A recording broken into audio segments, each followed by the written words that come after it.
গাজায় বোমা বর্ষণ এখনই বন্ধ করতে নির্দেশ ট্রাম্পের। ইরানের 10 গুণ শক্তির হুঁশিয়ারি। গাজায় চলমান অভিযানে ইসরায়েলকে অবিলম্বে বোমা বর্ষণ বন্ধ করতে বলেছেন যুক্তরাষ্ট্রের প্রেসিডেন্ট ডোনাল্ড ট্রাম্প। আন্তর্জাতিক সংবাদ মাধ্যম জানাচ্ছে, ট্রাম্প সরাসরি তেল আবিবকে বার্তা পাঠিয়ে বলেছেন, শান্তি আলোচনায় অগ্রগতি হচ্ছে, তাই আর কোনো হামলা নয়, যুদ্ধ এখনই থামাতে হবে।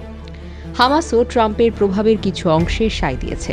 তারা ইঙ্গিত করছে বন্দি বিনিময় ও প্রশাসনিক ক্ষমতা ছাড়ার বিষয়ে আলোচনা এগোচ্ছে।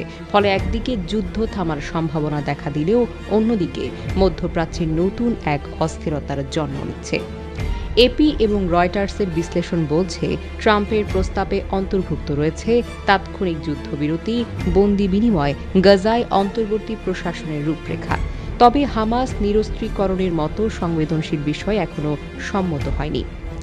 ইসরায়েলও বলছে, আমরা আমাদের নিরাপত্তার শর্ত কোনোভাবেই ছাড়ব না। এদিকে ইরানের আইআরজিসির শারাল্লা সদর দপ্তরের উপপ্রধান মেজর জেনারেল হোসেন নেজাদ আরও এক ধাপ এগিয়ে গিয়ে ঘোষণা দিয়েছেন, ইরান ইসরায়েল 12 দিনের যুদ্ধে আমরা আগের তুলনায় এখন 10 গুণ বেশি শক্তিশালী। একই ভুল যদি আবারও হয়, বহুগুণ শক্তি দিয়ে জবাব দেওয়া হবে। তার এই বক্তব্য শুধু ইসরায়েল নয়, গোটা মধ্যপ্রাচ্যকেই যেন কাঁপিয়ে দিয়েছে। অনেক বিশ্লেষক মনে করছেন, এটি কেবল রাজনৈতিক বার্তা নয়, বরং আঞ্চলিক প্রতিরোধ জোটকে সক্রিয় করার এক প্রকার সিগন্যাল।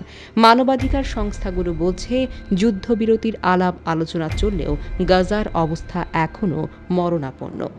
হাজারো পরিবার পানি, খাদ্য ও ওষুধের অভাবে চরম কষ্টে রয়েছে। হাসপাতালগুলো ভেঙে পড়েছে, শিশুদের জন্য কোনো নিরাপদ আশ্রয় নেই।